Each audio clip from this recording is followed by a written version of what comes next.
Kailangan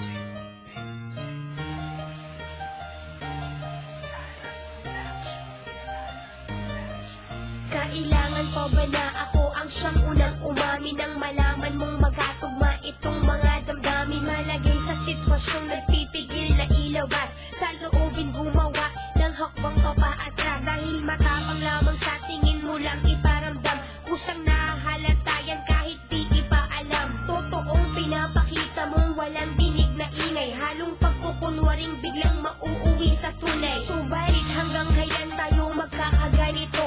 Magmaang-maangan lagi at nagwawalang kibo. Na mahal mo rin ako, inaabang ang masambit. Nakahanda ang kasagutan kung ito'y mababanggit. Tuwa'y walang mo paglagyan ng sisidlan pag nariyan ka. Halos di magkaugagaw, parang natataranta. Nawawala pa umanhin, takot lang mapahiya. Ipagtapat mo na kasi bago unahan ang hiya. Pangarap ko, ito ang maging takbo. Ikaw lang at ako ang pinagtakbo.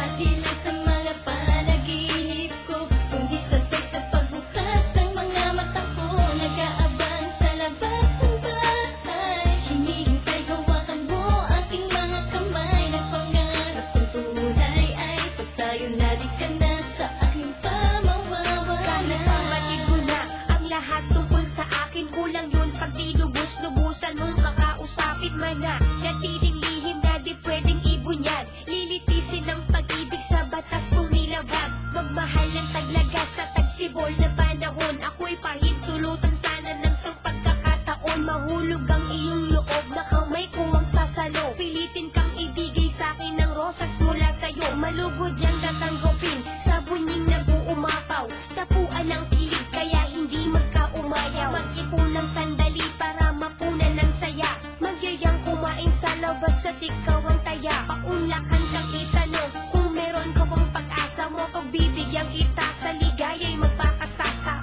Ipangako mo lamang kapalit nito'y tiwala, na di mo sisirain sa mga maling akala. Pangarap ko, ito ang maging takbo. Ikaw lang at ako ang pinagtakbo. At di lang sa mga panaginip ko, kundi sabay sa pagbukas ng mga mata ko. Nag-aabang sa labas ng bahay, hinihintay hawakan mo aking mga kamay. Nagpangarap kong tunay ay pag tayo na di ka na sa aking pamawawala. Walang isasarado puso para sa iba, maghihintay na bigkasin hinuhula ang salita. Manggagaling sa iyong bibig at di sa'kin magmumula ang aangin ng pagsuyong binhi mong ipupunla. Hindi senyalis ng motibong may balak paiyakin, kundi ingatan